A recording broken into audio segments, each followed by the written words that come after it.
So I may or may not upload this. It's just really to record some thoughts down and come back later to reflect on them and then do a video on it. Or perhaps it might just be a video. It might turn out into a video, but I'm not sure. The idea was that how unique your circumstances are. Okay, from the day and the time that you were born, literally, like astrologically. No one's really the same. And your own, again, I speak about this all the time, but it's so important because like you have your own experience to share, which is not the same to anybody else's, and that's necessary. That's what makes you not just unique, but gives you something that's ultimately very one of a kind. You follow very one of a kind, okay? And that's very special. It's very special, and you can speak from your own experience and from your own eyes, from your own feelings, from your own heart, or you can speak from your own ego, right? And ego, a lot of the time, which is, or you know, the inauthentic self, is just basically the collective's voice. So you're not really speaking much. Obviously, anybody can share the collective narrative or speak of the collective narrative. It's easy to do. But to actually speak from the authentic self, from the organic, original self, you know, the spirit in a way, is one of a kind. Okay? As one of a kind. And you know, like in the last video I did, I was talking about the hard knocks of this world, and I mean, I realized that I could talk about like the media, which I do at times in marketing and television, and you know, the evils of this world, and pollution and climate being messed up, and nature and fluoride in the water and whatever. You know, I could talk about that in the schooling system, the educational system, and I could talk about the politicians and the politics and, you know, the fiat currencies, and you know, I can get into all of that stuff and talk about how the world is under attack, is wayward, it's a Babylonian time, and you know, but these are things that you and I know already. So what am I doing by just reconfirming something that you know, rather than speaking from my own direct experience, my own unique experience? And that's why I was talking just about driving to the beach, and what my experience is driving to the beach, what offends me in this world. Okay, and that's unique and tailor-made to me, and especially the country that I live in, and the city that I live in, and the age that I am about, okay, and my past experiences. So every tale that I tell of my own direct experience is absolutely novel. It's something that the world has never seen before. It's such a unique signature. It's never seen before. It's impossible. And so that's of such high value, I believe, because it's so original. Okay? And again, if I'm talking about like the eels of the world, if I'm talking about how many animals are going extinct and how many have already, and if I'm talking about like whose fault it is, the baby boomers, and you know, or something like that, if I'm talking about the running out of gas or petrol, whatever it is, reaching peak oil, if I'm talking about overpopulation, that's part of the collective in a big way, to some degree. That's the general known for majority of people. I mean, unless you're specific in that area. But if you're talking about it from your own experience, that's absolutely one of a kind. You know, when you're talking about psychology, or you're talking about, you know, psychedelics or something like that, you can talk about what psychedelics do on a very theoretical level.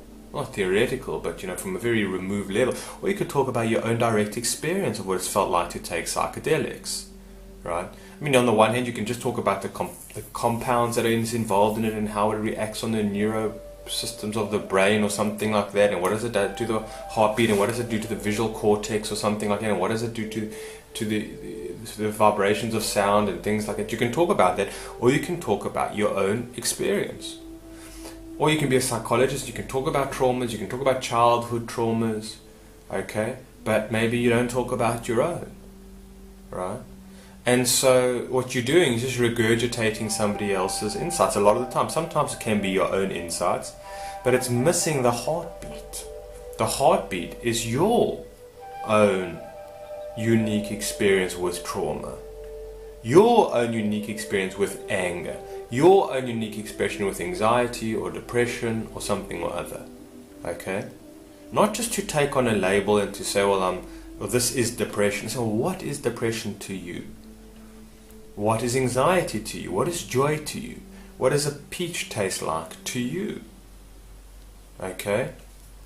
I mean, but that's it. What does it taste like? Because we are all, with these five senses, experiencing this reality, and not just their five senses, even more than that. And then we're reverting back and we're telling the experience of what we are experiencing.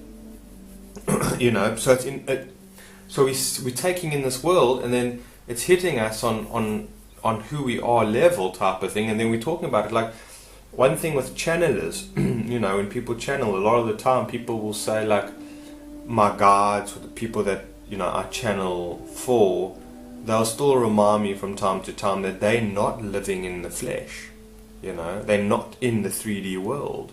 So they're limited, even though they are so well, they have so much knowledge, they have so much insight, they can see back into history or into the future or something like that.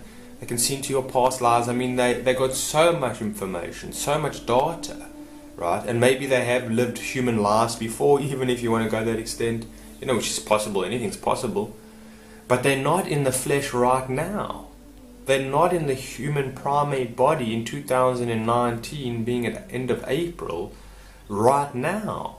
They don't know what it's like to even breathe the toxic air to a certain degree, or the radiation that's all around us as we speak, the Wi-Fi, the EMF waves or something like that. They don't know, right? They don't know that how we are tied into the diets that we are and the effects that we're having, because everything has an effect. It's a cause and effect. So they're not affected in a way that we are on this planet, on this level of existence. And you and I are. And so that is so important, is to share what you are experiencing. Because if you don't, and if you don't honor what you're experiencing, then you might as well be dead. Really, because then you're just part of the collective and you don't exist. Your narrative ties in with the narrative of the collective. Your thinking, your thoughts, your feelings, everything else is part of the collective, is part of the culture, right? You got the same likes, you got the same interests, you got the same habits, you got the same patterns, you got the same destructive ways. Everything about you is the same. Your same motivations, your same meaning in life, your same purpose in life, everything is the same. The way you look at the life, the way you taste life, from the foods to the environments, whatever it is the same. So you have no tale to tell.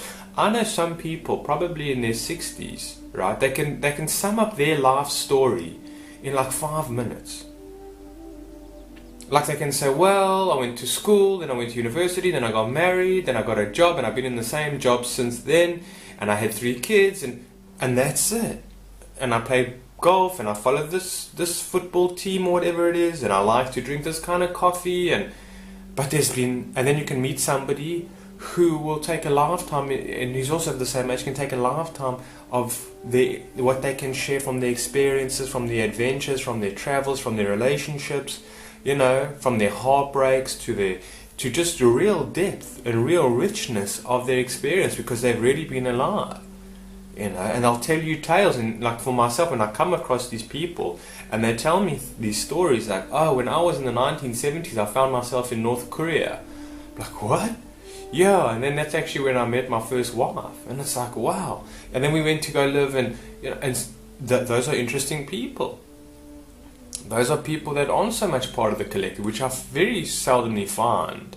I mean, you know, like really far out stories.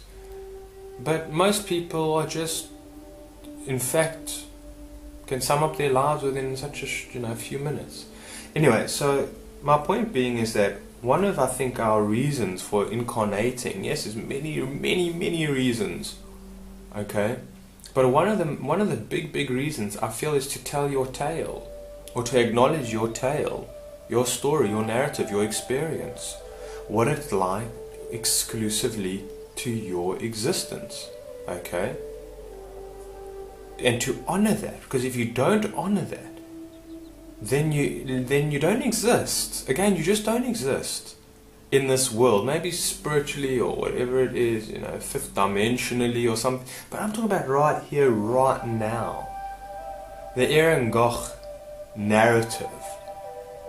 To me, to my life, the people in my life, my fears, my joys, my hopes, my dreams, my motivations, my insights, my creativity, my sensitivity, whatever it might be, my history, my past, my future, everything is important to me, is significant to me, is of great value to me. And if I own that, then I can share that with you.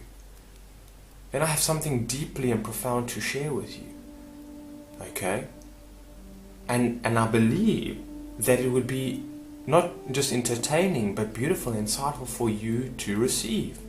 Because in the same way, I'm acknowledging that you as well have a narrative and a story and an exclusive, unique, very important VIP existence, right? Every day. Also because one day you're going to be dead, and then it's all over with.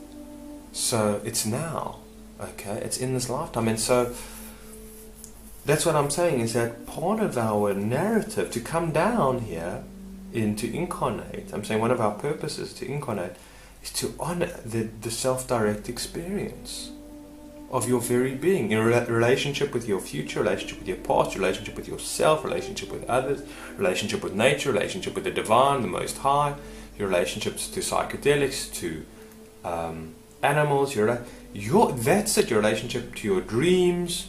You're in relationships all the time. Relationship to your diet, to your food, to your body, to your thoughts. Did I say thoughts? To your feelings. That's it. And to honor that makes you up in a way. That makes up your place of existence, your essence of experience. It makes that count. It makes that not just count, but it makes it extravagant. Right? It makes it extravagant. It's like there will be no one ever like you to ever exist. No matter, even if it's a blink of an eye, fine. But it was such a unique spark that it created this gem, of a jewel type nature that is multi-dimensional, multifaceted, is so beautiful, right? In just that blink of an eye, but something was made. Something was brought forth, a fabulous pearl or something like that. But that you look at it and it's transforming, okay? Because it was uniquely made, unique again, divine. I mean, can't express that word unique. Individual, special, okay? That will shine for eternity. A shine for eternity. So you're turning the mundane existence, which it's not really, but it can be, the flesh and the bone, the mind, all the density of things, of the 3D world, the matrix world, you're turning it into something that is so divine and pristine, right? A jewel, the philosopher's stone or something, whatever it is. You're turning it into the peacock's tail, as the alchemists would say. I don't know if it's the tail or the feathers, but that's it. Turning this mundane, concrete, dense, dry, dead a lot of the time, dead wood, dead waste, and you're turning it into something through your divine experience and your tale and your expression of soul and self mixed together. Through all of this muck and darkness, turning it into something of pure white light, not even necessarily white. Just, I mean, because there isn't a duality in it. It's not white or black. It's just light, baby. It's a timeless jewel. Yeah. So let's not underestimate ourselves, really. Folks, I've got to run. We'll chat soon. Take care.